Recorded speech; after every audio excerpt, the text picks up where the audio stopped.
बिस्मिल्लाहिर्रहमानिर्रहीम, अस्सलाम वालेकुम। आप फैज़ान रिजवी व्लॉग्स देख रहे हैं। आज वेडनेसडे 10 जुलाई है और हम बात कर रहे हैं नेटो की 75वीं और शायद आखिरी सालगिरह भी ये हो सकती है। सबसे ज़्यादा यूक्रेन के सदर वोलोदिमीर ज़ेलेंस्की घबराए हुए हैं। इन्होंने एक इवेंट से खिताब करते हुए कहा कि नवंबर का इंतज़ार नहीं करना चाहिए, नेटो कंट्रीज़ को मुझे भर भर कर मदद इमदाद प्रोवाइड करनी चाहिए ताकि मैं रशिया को शिकस्त दूं, क्योंकि नवंबर आ गया और डोनाल्ड ट्रंप आ गया तो समझें कि फिर रशिया यूरोप में आ गया। यूक्रेन के सदर भी डरे हुए हैं। इससे भी ये लग रहा है कि नेटो का आखिरी समिट है और जिस तरह की रंगारंग तकारीब मुनक्किद की जा रही हैं 75वीं सालगिरह को लेकर वाशिंगटन डीसी के अंदर, तो इन सेलिब्रेशंस को देखकर भी यही लगता है कि आखिरी मर्तबा सेलिब्रेट किया जा रहा है। अमेरिका के सदर जो बाइडन की जानिब से जो तकरीब रखी गई, जो मेन इवेंट रखा गया वाशिंगटन डीसी के अंदर, ये मनाज़िर आपको नज़र आ रहे होंगे। जिल बाइडन पहले फर्स्ट लेडीज़ को लेकर एंटर हुई हॉल के अंदर।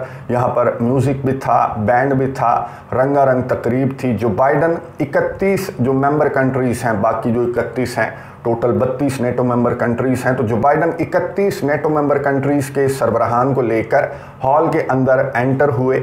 अब जो बाइडन से मुतल्लिक एक बहुत इंपॉर्टेंट स्टोरी है। पहले मैं सोच रहा था कि इस वीडियो के अंदर वो स्टोरी शामिल कर लूँ, लेकिन वो स्टोरी बहुत ज़्यादा इंपॉर्टेंट है, इसलिए नेक्स्ट वीडियो के अंदर उस स्टोरी के ऊपर बात करेंगे। खैर, जो बाइडन यहाँ पर आए और 32 जो नेटो मेंबर कंट्रीज़ के सरबराहान हैं उनके साथ एक ग्रुप फोटो यहाँ पर लिया गया और जो बाइडन ने फिर तकरीर की, बहुत इंपॉर्टेंट तकरीर जो बाइडन की। और इस तकरीर के दौरान जो बाइडन ने इतनी मरतबा नेटो नहीं कहा होगा जितनी मरतबा पुतिन कहा या फिर रशिया कहा या फिर सोवियत कहा, क्योंकि ये जो अलायंस है आपको मालूम है कि 1949 में ये जो अलायंस है बनाया गया था सोवियत को काउंटर करने के लिए। सोवियत से डर कर ये 12 कंट्रीज बैठ गए थे टेबल के ऊपर और अब ये 32 कंट्रीज हो चुके हैं। तो जो बाइडन ने सोवियत का, रशिया का, व्लादिमीर पुतिन का, Putin invader, Putin terrorist, Putin का नाम ज़्यादा लिया और नेटो का नाम जो बाइडन ने कम लिया। इस तकरीर के इख्तिताम पर जो बाइडन ने बुला लिया येंस स्टोल्टनबर्ग को,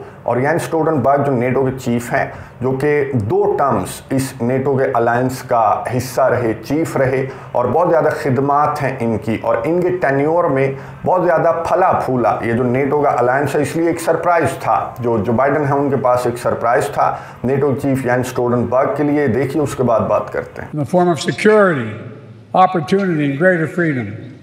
For these reasons, I am pleased to award you the highest civilian honor the United States can bestow, the Presidential Medal of Freedom. Ask the military to come forward.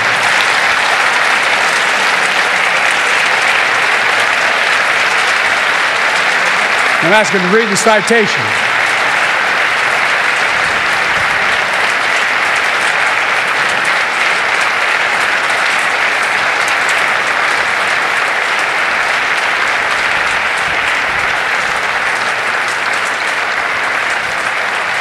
The President of the United States of America awards this Presidential Medal of Freedom to Jens Stoltenberg, a visionary statesman and ceaseless defender of democracy.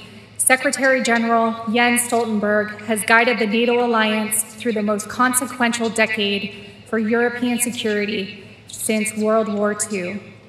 When Vladimir Putin launched his brutal assault on the people of Ukraine, betting that NATO would break, Secretary General Stoltenberg proved him wrong.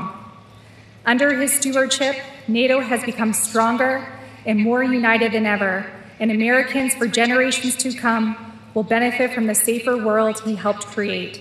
He demonstrates that the core truth of the alliance is as powerful now as it was 75 years ago. Together, we are stronger.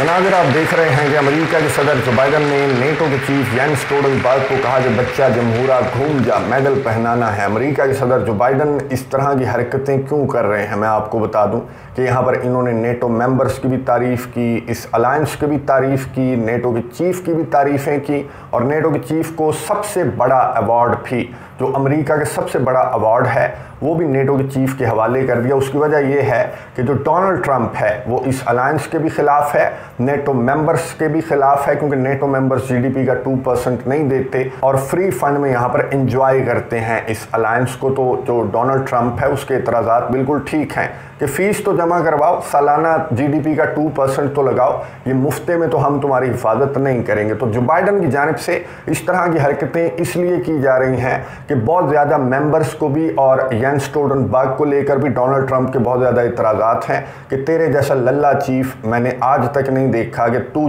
GDP का 2% नहीं निकलवा सक रहा। सारे जो NATO member countries हैं उनसे GDP का 2% निकलवाना तेरा काम है।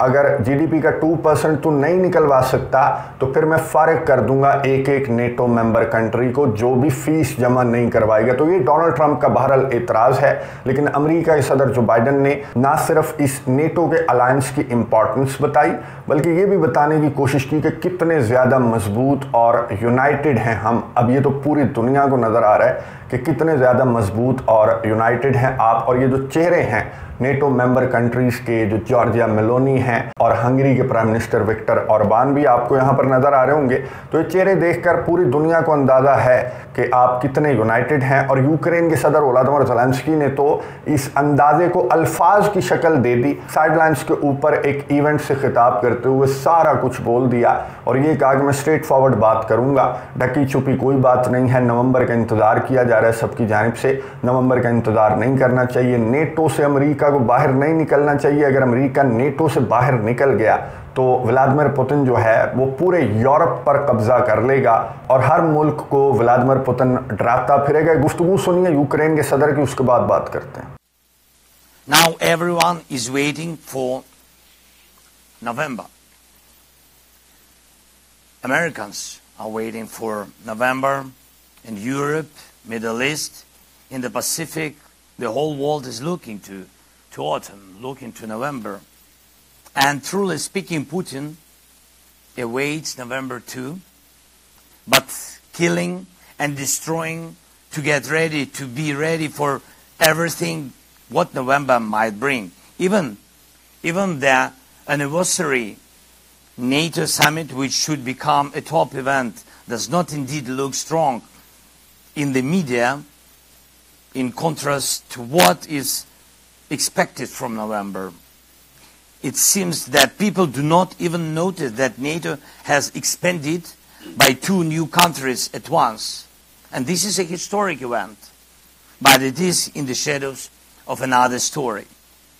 It's time to step out of the shadows, to make strong decisions work, to act and not to wait for November or any other month. The world can't be secure without America. America cannot be a leader and a world dream maker without caring for world affairs. America should not shy away from its strengths. It is America that keeps the freedom for the world. That's why the world values America. गुफ्तगू आपने सुनी Ukraine के सदर Vladimir Zelensky की, और इस लंबी चौड़ी गुफ्तगू का क्रक्स ये था कि लाओ जी दो, पैसा, असलहा, गोला बारूद, सब्र करें। इस तकरीर के दौरान जो अमेरिका के सदर जो बाइडन हैं उनके पास ना सिर्फ येंस स्टोल्टनबर्ग के लिए बल्कि यूक्रेन के सदर व्लादिमीर ज़ेलेंस्की के लिए भी एक सरप्राइज़ था, लेकिन इतना बड़ा सरप्राइज़ नहीं था जितना बड़ा सरप्राइज़ यूक्रेन के सदर एक्सपेक्ट कर रहे होंगे। ये सुनिए, उसके बाद बात करते हैं। The United States and nearly 24 allied partners have signed the bilateral security agreements with Ukraine, and more countries will follow. Today, I'm announcing the historic donation of air defense equipment for Ukraine. The United States, Germany, the Netherlands, Romania, and Italy will provide Ukraine with the equipment for 5 additional strategic air defense systems. And in the coming months, the United States and our partners intend to provide Ukraine with dozens of additional tactical air defense systems. The United States will make sure that when we export critical air defense interceptors, Ukraine goes to the front of the line. गुफ्तगू आपने सुनी America के सदर जो Biden की, जिन्होंने air defence system announce किए Ukraine के लिए। इटली की जानिब से, अमेरिका की जानिब से, नीदरलैंड्स, जर्मनी की जानिब से उन्होंने कहा दर्जनों एयर डिफेंस सिस्टम मैं प्रोवाइड करूंगा यूक्रेन को। और यूक्रेन के सदर की भी यही ख्वाहिश थी। यूक्रेन के सदर की ख्वाहिशात तो खैर बहुत सारी थी, लेकिन अब वो ख्वाहिशात जो हैं उन्हें पता है यूक्रेन के सदर को कि अब ये डिमांड या ये ख्वाहिश करने का कोई फ़ायदा ख़ास नहीं होने वाला जो नेटो की मेंबरशिप है, क्योंकि नेटो का ना ये अलायंस रहेगा और ना यूक्रेन को नेटो की मेंबरशिप चाहिए। तो यूक्रेन के सदर गुज़िश्ता समिट के अंदर, जो विल्नियस के अंदर समिट था, वहाँ तो यूक्रेन के सदर की ये डिमांड थी। यूक्रेन के सदर नाराज़ भी बहुत थे, लेकिन इस समिट के दौरान या इस समिट से कबल नेटो की मेंबरशिप का यूक्रेन के सदर ने नाम भी नहीं लिया। और उसकी वजह यह है कि नवंबर का इंतज़ार सारे कर रहे हैं, डोनाल्ड ट्रंप का इंतज़ार कर रहे हैं। डोनाल्ड ट्रंप अगर आ गया तो फिर ये डिमांड करने का तो इस वक्त कोई फ़ायदा नहीं है। हाँ, अगर CIA कामयाब हो जाती है और जो बाइडन या फिर कोई और कैंडिडेट डेमोक्रेट्स का उतार दिया जाता है मैदान में, तो फिर ये रट जो है वो यूक्रेन के सदर दोबारा से लगाना स्टार्ट कर देंगे। फिलहाल ये जो नेटो का समिट है ये बहुत ज़्यादा इंपॉर्टेंट है। दो ऑप्शंस हैं इन नेटो कंट्रीज़ के पास कि या तो इन झूठी सच्ची तकारीर में, नेटो के अलायंस की मजबूती में और ईस्टर्न फ्लैंक की मजबूती में पड़े रहें। और जो फैसला पोलैंड ने किया है, पोलैंड का मैं फैसला आपको बता दूं, बल्कि दिखा देता हूं, ये आपको तस्वीर नज़र आ रही होगी। अब पोलैंड और यूक्रेन ने जो एग्रीमेंट साइन किया वो ये एग्रीमेंट है कि पोलैंड यहाँ तक, ये जो इलाके यूक्रेन के आपको नज़र आ रहे हैं जिसमें लवीव भी शामिल है, यहाँ तक पोलैंड हिफाजत करेगा, यूक्रेन के एयर स्पेस की हिफाजत करेगा। जो भी अगर रशिया का भी मिसाइल या ड्रोन आ गया यहाँ तक, तो पोलैंड की जिम्मेदारी होगी, नेटो मुल्क पोलैंड की, कि वो रशिया के मिसाइल्स को मार गिराएगा। ठीक उसी तरह से जिस तरह से इन्होंने इसराइल की हिफाजत की थी ईरान के मिसाइल्स के खिलाफ। तो ये पोलैंड का मंसूबा है जो कि साइन भी पोलैंड कर चुका है, लेकिन नेटो के अलायंस से पोलैंड डिस्कस करेगा। अब एक ऑप्शन तो ये है कि नेटो का पूरा अलायंस पोलैंड के साथ हो ले, और दूसरा ऑप्शन ये है कि नेटो का पूरा अलायंस हंगरी के साथ हो ले। अब नेटो के समिट में क्या फैसला इन नेटो मेंबर कंट्रीज़ की जानिब से किया जाएगा, क्या पोलैंड को चुना जाएगा या फिर हंगरी को चुना जाएगा, नज़र रखेंगे। आपको अपडेट्स देता रहूँगा। अगली वीडियो तक के लिए इजाज़त दीजिए। अल्लाह हाफिज़।